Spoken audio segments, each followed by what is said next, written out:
38%, 45%, 15배가 무엇을 의미하는지 아세요?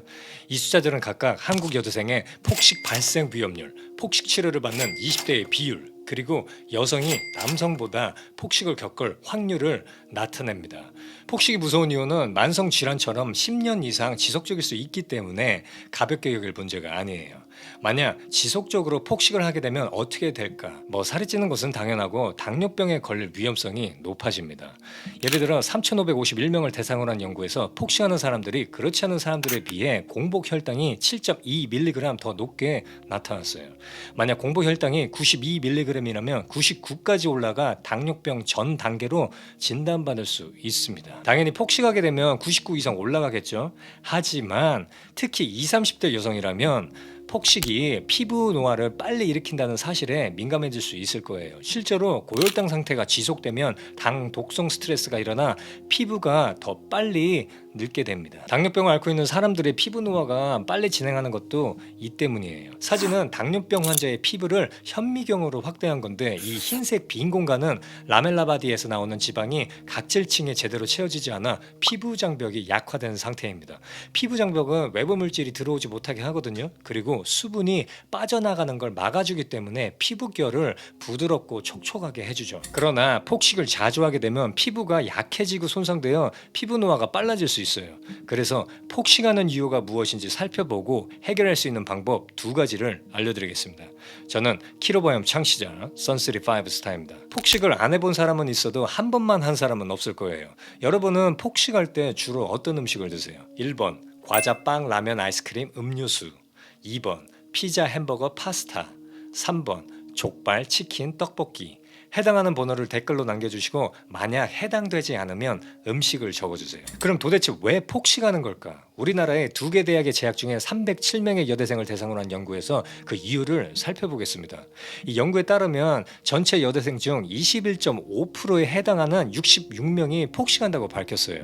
그리고 연구진은 폭식하는 여대생과 그렇지 않은 여대생을 비교한 결과 5가지 주요 원인을 찾아냈습니다. 즉 매번 다이어트를 하면 폭식할 위험이 15.2배 더 높아졌고 다이어트 보조제를 사용하면 폭식할 확률이 7.6배 더 증가했어요. 그리고 자신의 신체에 만족하지 못할수록 폭식할 가능성이 커졌는데 폭식하는 여대생이 그렇지 않은 여대생에 비해 신체 불만족도가 49점 더 높게 나타났습니다. 되게 신기한 건 BMI가 낮을수록 폭식할 확률이 높아진다는 거예요. 반면 BMI가 1점씩 증가할 때마다 폭식할 확률이 감소했습니다. 쉽게 설명하자면 날씬할수록 폭식할 확률이 크다는 거죠. 왜냐? 날씬함을 유지하려고 매일 체중을 재거나 식단을 철저히 지키고 운동을 하루 2시간 이상 하기도 하잖아요. 이렇게 자신을 너무 조이다 보면 과자, 빵, 라면, 아이스크림을 먹을 수 있는 상황에 놓이게 될 때 지금 아니면 안 돼 라는 생각에 폭식하게 되는 겁니다. 그래서 바디 프로필을 찍는 모든 사람이 거의 100% 폭식하는 거예요. 자, 아무튼 이 5가지 요인은 심리적 과정에서 비롯됐기 때문에 저는 비교가 폭식의 가장 위험한 요인이라는 것을 제안드리고 싶습니다. 여러분 한번 생각해 보세요. SNS에서 날씬한 인플루언서 보면서 나도 모르게 자신과 비교하게 되죠. 그러다 보면 스스로를 과체중이라고 착각하고 다이어트에 집착하게 됩니다. 그렇게 살이 많이 찐 것도 아닌데 내 팔뚝살, 뱃살 어떡하지 생각하고 점점 내 모습에 만족스럽지 못하니까 자존감까지 떨어지게 되는 거예요. 그래서 이 모든 스트레스가 폭식을 일으키게 만드는 겁니다. 여러분 한국 여대생의 BMI가 세계 22개국 여대생 중 가장 낮다는 거 알고 계세요? 표를 보면 여러 나라가 있는데 한국의 BMI가 19.3으로 가장 낮죠. 제가 강남역을 이렇게 지나가더라도 날씬한 사람들 진짜 많이 볼 수 있거든요. 그럼에도 불구하고 남들과 비교하기 때문에 자신을 과체중이라고 착각하는 경향이 크지 않나.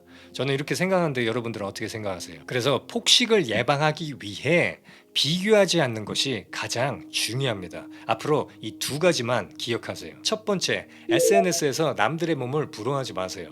마른 체중이 행복의 기준이 될 수 없습니다. 그리고 조작된 사진들이 많아요. 그래서 그것을 기준으로 삼지 말고 날씬함보다 건강함을 기준으로 삼으면 몸무게에 대한 집착에서 벗어날 수 있을 겁니다.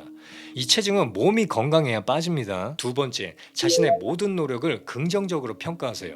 다이어트 할 때 운동량이 적든 많든 식단을 꾸준히 지키지 못해도 노력하는 그 자체를 높게 평가하면 됩니다. 예를 들어 어제 배달 음식 먹었으니 오늘은 집밥 먹어야지 라고 긍정적으로 생각해 보세요. 빵을 반만 먹었을 때도 반이나 먹었어? 라고 자책하지 말고 반만 먹었네 라고 긍정적으로 받아들이는 거예요.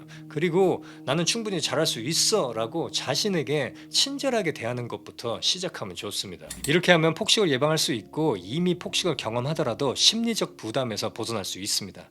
그래서 폭식은 자신에 대한 긍정적인 시각을 가질 때 극복할 수 있는 거예요. 다음 영상에서는 폭식을 겪은 저의 제자님이 어떻게 극복했는지 후기를 올릴 테니 그분이 왜 폭식을 했는지 오늘 내용 중 어디에 해당하는지를 한번 확인해 보세요. 오늘의 킥, 폭식은 심리적으로 만들어진다.